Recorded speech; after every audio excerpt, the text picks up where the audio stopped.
Okay. Now, which direction do I look at, you or him, or? It doesn't matter. All right. This is an interview with Lawrence Bennett, Hampton Inn, Newburgh, New York, January 8th, 2003, approximately 2:30. The interview is being given by Mike Russert and Wayne Clark. Could you give me your full name, date of birth, and place of birth, please? All right, my full name is Lawrence E. Bennett. I was born in the town of Newburgh, New York, where we are now, on September the 15th, 1923. What was your educational background prior to military service? High school graduate. And I had other courses. When I worked for the DuPont company, I took extensive courses in management and so forth. But they were not toward a degree or anything, they were just in company training. Okay. Where were you, and what was your reaction when you heard about Pearl Harbor? Well, I wasn't of military age. I was only 16 or 17, but I lived in a little hamlet called Roaston, New York, in the town of Newburgh. And it was on a Sunday afternoon, and a group of us were playing touch football. And I got home around, I don't know, 5 o'clock for dinner, and that's when I first heard that Pearl Harbor had been attacked. And I had an Irish grandmother who was very optimistic and never wanted to give you bad news, and her reaction was, and in her Irish brogue, "Sure, you'll hear nothing about that tomorrow," which did not prove to be true. Were you drafted or did you enlist? I took what was called voluntary induction. I was working for the Glenn L. Martin Aircraft Company in Baltimore, Maryland at that time, although I lived in the town of Newburgh. And I was eligible for a deferment. They used to give 6 months deferment. But I wanted to get in the Navy. I wanted to get in the service. And in December of 1942, they stopped enlistments because they claimed the Navy and the Marine Corps were getting a disproportionate number of people. So they had what they call voluntary induction. And they told you, if you volunteered to be inducted, that they would see that you got the branch of service you wanted. That sounded pretty good to me. So my draft board was in Baltimore, station number 5, Dundalk, which is a part of Baltimore. And I went down about 7 in the morning to start the induction process and ended up about 11:30. And at that point I said, well, my physical examination was for general service, any of the branches, and I said, I want to go in the Navy. And the gentleman said, I'm sorry. He said, the Navy took 34 and they were out of here by 9 o'clock this morning. And the Marine Corps took 10, and the rest of you will go in the Army. That was my first example of be careful when you volunteer for anything. Could you tell us when were you finally inducted? On February the 10th, 1943.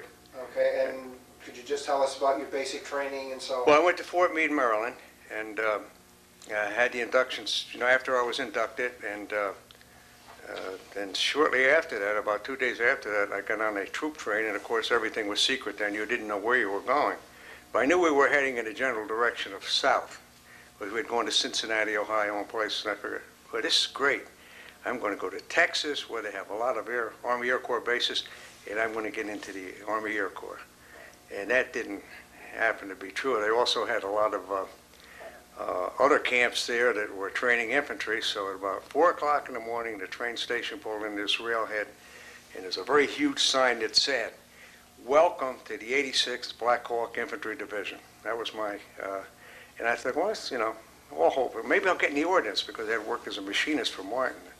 But I lined up, and they said, Company D, 341st Infantry, over here. So that's how I started out. Took basic training at, our division took basic training at Camp House, Texas.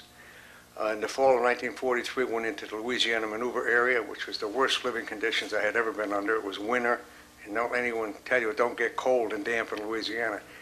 We finished our basic training, our advanced infantry training, we were sent to Camp Livingston, Louisiana, following Louisiana maneuvers. As I said, we had been at Camp House, Texas, previous to that. And then we did our advanced infantry training there, went on short maneuvers again, and were sent to the West Coast to take amphibious training. So all the indications were that we would be sent to the Pacific Theater of Operations. However, the Battle of the Bulge occurred, and that changed those plans. Some of our equipment was already loaded on ships in San Francisco, But we were shipped to Camp Miles Standish, Massachusetts, and were sent to Europe and landed in Le Havre, France. We had a very How did you go across? Were you in a single ship or in a convoy? we were in a convoy, in a very large convoy. I can't estimate the number of ships, but we were on a troop ship that carried 6,000 soldiers, 6,000 GIs. And the division artillery commander was with us, and his flag was flying before we left the port. And I figured, well, maybe we'll get a better escort than some of the rest. But we landed. The voyage was fairly uneventful, except it was wintertime. The North Atlantic, as you know, is very rough in the winter. And when we got into the English Channel, we could hear depth charges being dropped, and the German U-boats were still very active at that time. In fact, they were sinking, as you know, ships right up to the last day of the war. But none of the ships in our convoy were hit. So we landed in Le Havre. It was about midnight, and the harbor area was almost completely destroyed. It had been destroyed by the Germans before they left, before they evacuated. And we had to go down in landing nets just as if we were making an invasion, and got in these small landing craft and went ashore.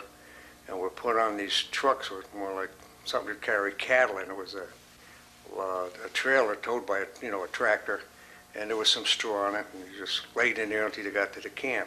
And we went to a we went to Camp Old Gold. They had a number of camps then named after cigarettes, and had a brief training period there before we went up to the front, which was just west of the Rhine River at that time. When did you enter combat? We entered combat in March, early March of 1945. Generally in the Cologne-Bonn area. It was actually, we were in defensive positions on the west bank of the Rhine. There was little likelihood that the Germans could come back across the Rhine, but they were sending extensive patrols, to try to keep the American Army off balance. We suffered some casualties there, not heavy casualties. Then our next phase of combat, we went in across the Rhine River and into the general area of Siegen, Germany. At that time, they were attempting to seal off the Ruhr pocket and to make sure that the Germans that were in the Ruhr Valley could not break out and possibly cut off the spearheads, which were further advanced into Germany at that time. Would you want to tell us about your combat experience? Well, the first night when we were moving up, as I say, up on the Rhine, we were subjected to some artillery and mortar fire, but we had a river between the German army and us. But then we were moving up, and we could tell we were getting near a battle zone because you could hear artillery firing, you could see the fires in the distance. How did you cross the Rhine? Beg pardon? How did you cross the Rhine? We crossed the Rhine on one of the bridges. Okay. Yeah, a bridge had already been established. The Remagen Bridge had collapsed, but they had built a pontoon bridge just north of that. So you were on a pontoon bridge? We went over on a pontoon bridge. And as I said before, when we knew we were getting closer, that afternoon we had passed through this town, and we saw dead Germans there, and something that really amazed me, German horses that had been killed. They were laying alongside the road because the Germans used a lot of horse-drawn artillery throughout the war to save on gasoline and so forth. And then that night, we were near a town where there were some snipers, and I'll never forget this. There were several GIs laying along the road, and they were covered with blankets, and all you could see were their combat boots. And the guy next to me said, Sergeant, that's going to be us before tomorrow morning. I said, it's not going to be me. I try to be optimistic, or I think I was saying something I couldn't really be that sure of. I figured, I'm not going to get coward at this early in the campaign. So we went into, our objective was a town called Hagen, a large industrial town in the Ruhr Valley. And we moved up into an attack position. The next morning we attacked that town, and it was maybe about 2 days later, the Germans finally capitulated there. But they had, what they were using in the Ruhr Valley, there were more anti-aircraft guns in the Ruhr Valley than anywhere in the world, because they used them to protect their industrial area, And they were using them as regular field artillery pieces. And they had a lot of ammunition. And I'll never forget what one of our guys in the 86, who later wrote a book about it, they said, what do you remember about the Ruhr Valley? He said, 88s, 88s, and more 88s. The Germans, even at that stage of the war, had a lot of fight left in them. were still counterattacking. You'd take a town and maybe lose it the next day. And finally, after about 10 days in there, the German army surrendered. And there were just thousands and thousands of German troops coming down the road with their vehicles, their field hospitals surrendering en masse. And I remember that very, but General Model was a German army, a German commander in charge of that, and they had a tremendous reputation, rather, as a defensive general. And, you know, he had bled the Americans white in the Hurricane Forest just previous to that, and they didn't give up very easily. And General Ridgway had sent him a note asking that he, or days before this, asking that on a humanitarian basis, that he surrender his forces in there to serve, to save Germany, rather, from further destruction of their infrastructure, their industrial buildings that were left, and so forth. But he refused, saying that a general field marshal does not surrender. So in the last 2 or 3 days of the war, they start discharging their soldiers. I mean, he figured that was, he wasn't surrendering himself. Right. And they would come down the roads with a pass, you know, a discharge pass, but they still had to be taken in as prisoners of war. One of the worst sights I saw was right near the end. They were capturing the German, and they were surrendering at such a rate that they didn't have facilities for them. It was raining very hard, and it was cold. And you see them in these large enclosures, you know, like huddled next to each other, try to come on. And there were no sanitary facilities, very hard to get food to them. And so, even though they were the enemy, I just thought of myself in that same situation. You know, they were just helpless. There was nothing they could do. And they'd have their own Red Cross representatives try to help them. They'd have some of their officers trying to organize them, but it was a very, very pathetic sight. Shows you what happens when you are not successful in a military operation, when somebody else has your fate in their hands. Were you aware of the concentration camps? Yes, we went into none of the large ones, but we saw some small concentration camps in the Ruhr. We also saw a field hospital where they had German and American wounded. And I would say that at that point the Germans were doing the best they could for both their own wounded and the Americans who were being liberated. They were short of supplies, short of medicines, but some of the people that we liberated, they were in pretty bad shape. We also saw a large number of slave labor camps where these people worked in these various factories in the war from Russia, from Poland, from anywhere. Thousands and thousands of them. And I guess it was that source of manpower that kept the German armaments going, because they had drafted so many of their own people that they depended on the slave labor to keep and some of the factories were underground. They'd come out of these, like a shaft, So it was pretty pathetic. Were you in the occupation army then? Or? Well, after the fighting in the Ruhr Valley, we were transferred to the Third Army. And we joined the Third Army just before they went into Nuremberg in about the last 15 days of the war. And when you're with Patton's army, you move pretty quickly. But we, in that operation, we were involved in 4 river crossings. The Altmühl, which is a fairly large German river, the Inn, and the other one that I remember most was the Danube, because we had lost, by that stage of the war, we had lost quite a few men. The medical aid man that was with our platoon was a very, very good friend of mine. He lost his life about 10 days before the war ended. We were had crossed the Danube River in a place called Boberg, and it was just, although we were told earlier that the German garrison may have pulled out, it was just the hornet's nest of SS troops who made up their mind that they were not going to surrender. So our battalion was, in the initial assault, we were hit pretty heavy. And we were very surprised, we just thought, all we're going to see was white flags when we got in there, but it was just the opposite. And I was in a building, on the second story of a building with my machine gun squad, and a medical aid man was in that building. And we looked out on this field where the Germans were dug in, after we had cleared them out of the village. And at that point, an officer of the B company, the rifle company we were supporting, walked right in front of the window, and I could see it like it was happening today. And he raised his arm like that, and the bullet went right through his sleeve. And he said, "Look at that, a souvenir." He said, "I want to keep this shirt." And in 2 minutes, he was down. So the medical aid man left that covered position, went out to assist him. And there was several wounded at the time, and several people were, "Medic, medic, medic over here." And there weren't enough medics to administer first aid to each one of them. So our medic got about halfway between the house and where this officer lay, and he got hit. But he tried to get up. When the officer got hit, he just laid there like he was dead, and he got hit again. So me and one other fellow left the building, went out, and brought him back. And when we got him back behind the building, the medical aid man had arrived by the time. He said, "You guys wasted your breath." He said, "This man is dead." We didn't know. But we also went back out and got the officer, and he survived. And I remember this so clearly that we got him behind the building, and they administered blood plasma, and he was white as a sheet. And as he started taking that plasma, and you could see his color start to change a little bit, he survived. I never saw him after that. He was hit here. There seemed like a small hole in the big one here. His thumb was almost shot off.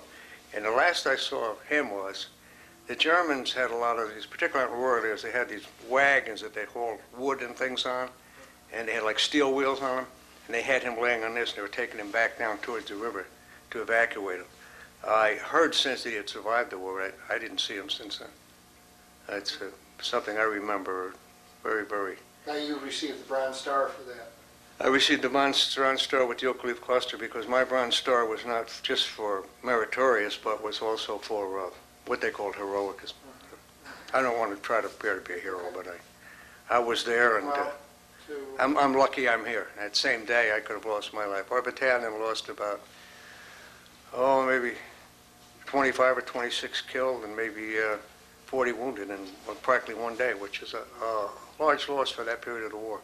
When you thought, that, hey, these guys are done, we're going to see white flags, it was the Wehrmacht, the regular German army, were ready to surrender. The SS were not. I could never understand what was in their minds. They fought like, we're going to turn this thing around, like a football game. We're behind, but we're going to win. I could not understand their psychology, but I guess it was part of their indoctrination. Okay, let's see. Did you ever get to see Pat? I didn't get to see Pat, and some of our people did. The 342nd Infantry Regiment of our division approached a city called Ingolstadt, which is a fairly large city in Bavaria around the Danube River, and again met unexpected resistance. And Patton came up and asked the regimental commander how things were going. He said, "Well, we're not making as much progress as we thought, and our casualties are fairly heavy." And he said, "I don't know when we'll get to cross the river." And it's reported, I wasn't there, Patton said, "Listen, I want you across the Danube River by 7 o'clock tomorrow morning. I don't give a damn if you have to swim across." I guess all Army commanders were egotistical. He wanted to be that Army. He wanted the Third Army to be the first Army across the Danube River. Old blood and guts. His guts are my blood. Yeah. Were you in the Army of Occupation then? Well, we, when the war ended, we were in Austria. I wish we could have stayed there. But after about 10 days in Austria, we moved back to Mannheim, Germany. And I guess it would be called the Army of Occupation. Very good duty, very light duty. But within a short period of time, we were given orders to our division to return to the United States to prepare for service in the Pacific, which would have been, if the war continued, the invasion of Japan. So we got back to the States, had furloughs, rest and recuperation, whatever that meant. And then we were sent to Oklahoma for a brief period of time, and then shipped to the west coast to Camp Stoneman, and proceeded to the Philippine Islands. So we're in the Philippine Islands just as the war ended, and we're in the occupation there. So what was your reaction to the dropping of the bombs in Hiroshima and Nagasaki? Very happy, because coming back on the ship, we were briefed on what possibly could happen. And when they started to give the casualty estimates for our division and any division that would have invaded Japan, I mean, I wouldn't be here talking to you today if that invasion had taken place. Because based on what had happened at Okinawa, when the casualties were horrendous, it would have been Okinawa on 10 times that scale, because The Japanese had, 5,000 to 7,000 aircraft hidden in caves. They had equipped, I think, still 5 million men in the home army in Japan. They'd equipped civilians with spears. I mean, they were not going to surrender if the atomic bomb had not been dropped. That would have been a horrendous campaign that could have went on to 1946. The casualties have been horrendous. So thanks to Harry Truman, who I've always admired, I'm here today. And many GIs that were scheduled to be in that operation will say that. How long were you in the Philippines? Arrived in the Philippines in August 1945, and I left late January 1946. Came home. Okay, were you then discharged at that time? Or? Yeah, I was discharged at Fort Dix.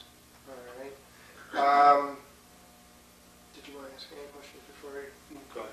No, go ahead. I was just going to say, what was your opinion of the German soldier, the individual Well, combat? even though we had met the German soldier in the German army when they were on the decline, I would say that they were good. Mhm. They were well trained. Their officers led them well.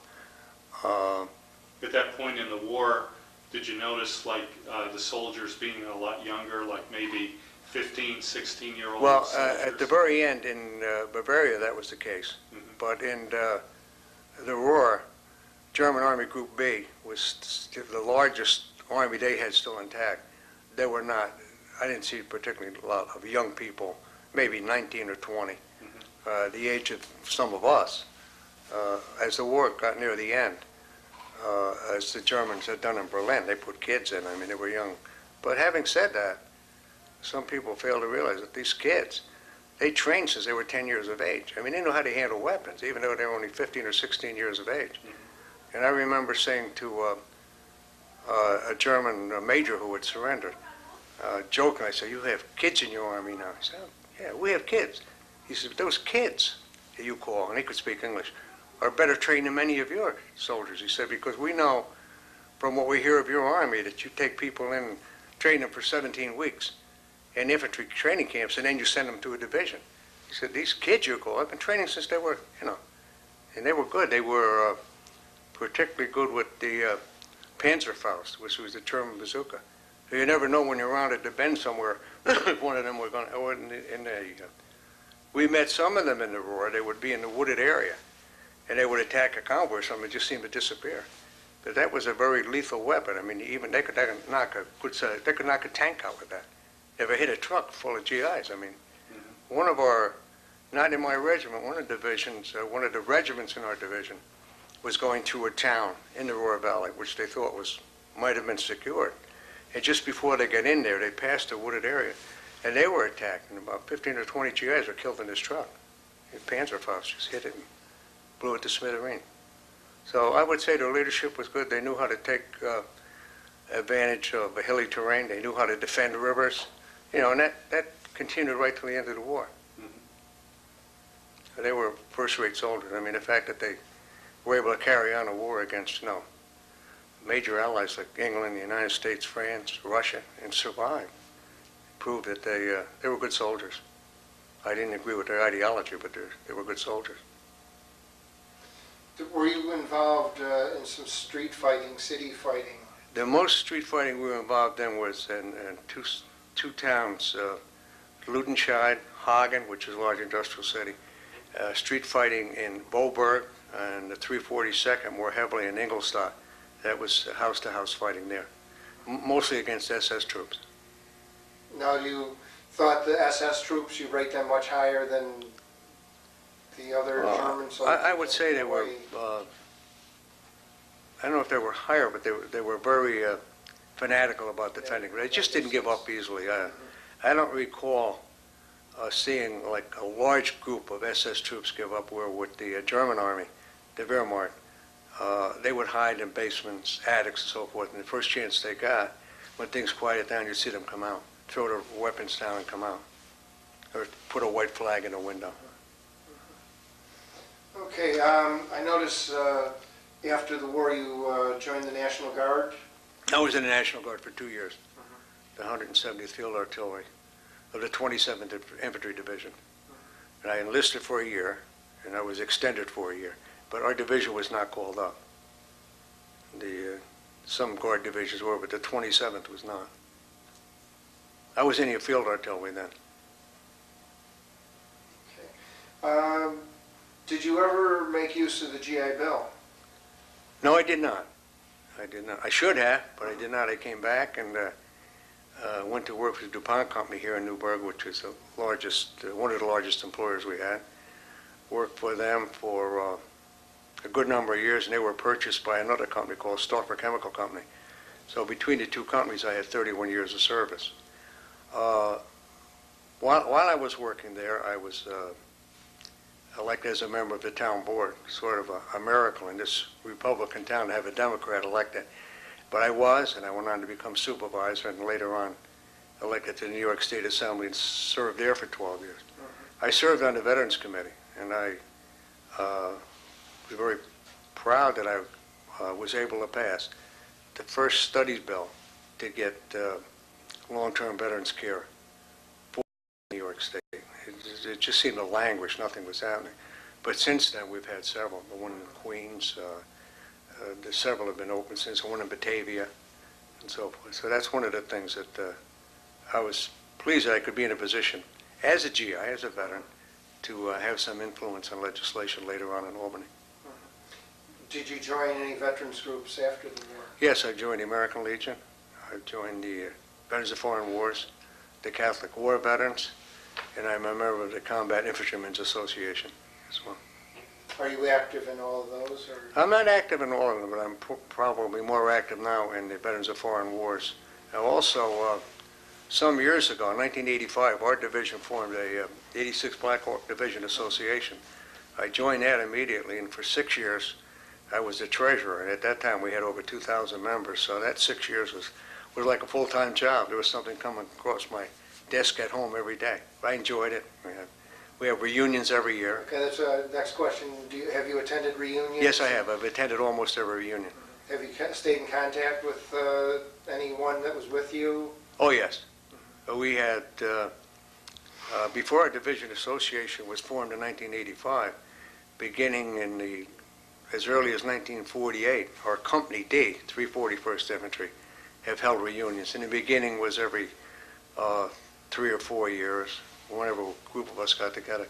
But then starting in the early 80s, we started meeting every 2 years. It was in Indianapolis. The last one we had was 3 years ago. Our numbers are really dwindling. We're talking about having another one, but it's hard. But when we have our division reunions, some of the fellows do attend. We've had as many as 18. The last reunion in Cincinnati, last September, we had 7. So, with the age and so forth, it's hard to get guys together.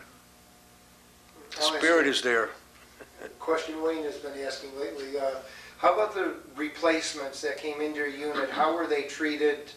Well, since our casualties were not as heavy as some other divisions, since we arrived later in the war, I remember 2. One who came up at night, and he was obviously very, very nervous, as anyone would be. And he said to me, I don't think I'm going to be alive by tomorrow morning. I said, you got to stop that talk, Don't worry about it, just worrying about, getting through the next hour. I remember that. He survived, and I know another member of my company, a fellow by the name of Jim Kelly from Pittsfield, Mass. He came over as a replacement and joined the division in the Ruhr Valley, and he trained with a guy named Paul Holland, and Paul Holland died the first day in combat. And Kelly always talks about it. They struck up a real friendship on the troop ship coming over, and of course we're assigned to the same division. And he only lasted a day, 1 day. How do you think your service has affected or changed your life? Well, I think it may, it's going in almost as shortly after I was a teenager. It made me certainly a more serious person. It made me, one thing that made me value was every day I lived, because I could have been one of those in a military cemetery overseas, or, in a local cemetery here. It's made me have a different attitude about life, doing the best I can every day and not looking too far into the future or worrying about what happened. I think that experience of being in combat and the possibility of possibly being killed does leave you a little different perspective on things. You just seem to be able to put things in their place. I think I can do it, or GIs can do it. I've been exposed to that better than many other people. Don't look too far down the road. Don't worry about every little thing that happens. Thinking how lucky I am at 79 years of age to have gone through the Second World War as an infantryman, seen some combat, and still alive and in good health to be able to talk about it. It's a blessing. Okay, thank you very much. Well, thanks for conducting the interview. I hope I did all right by you guys. Yes, you You did did an very well. excellent job. Yes, very well.